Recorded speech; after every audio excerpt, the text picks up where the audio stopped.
तनी एगो हमार बात सुना। सुना बा। हर के मातल ननदो, हर के मातल ननदो, त हमरे अंगना कहने बुलवा हर के मातल ननदो।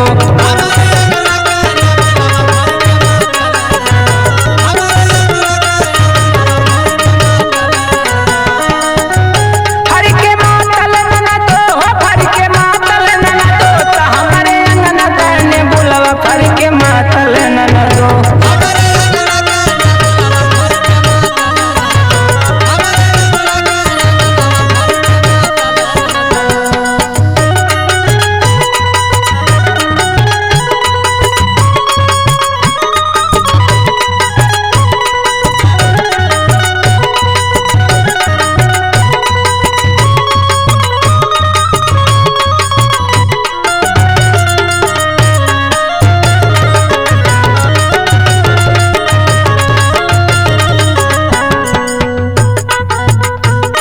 गवना करा के पिया गईले बहारवा, आंगन बहारी हम सजिहा बिहानवा।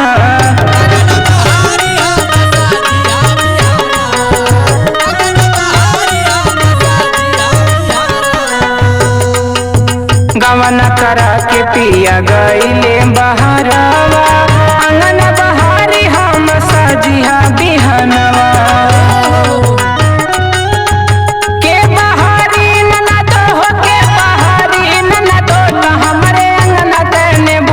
के बहारी ननदो।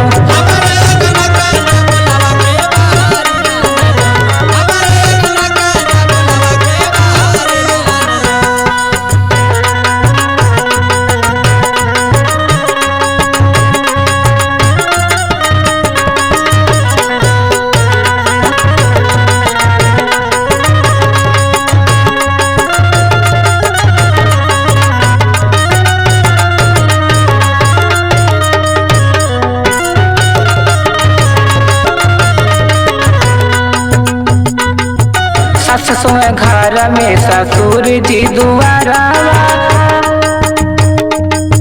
सुत खरियानवा में लहुरु देवरवा।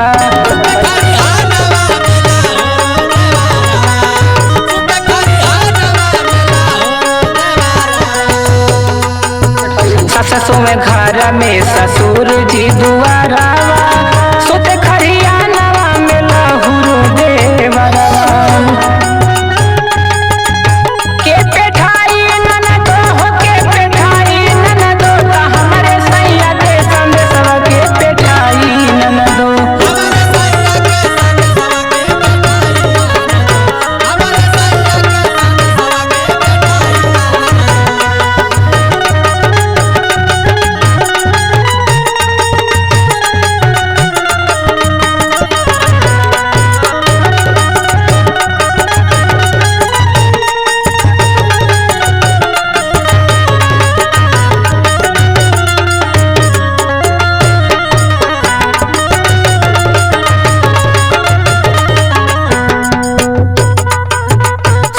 हेमंत मोर राहिले बहारवा, कैसे बैठाई हम उनके संदेशवा।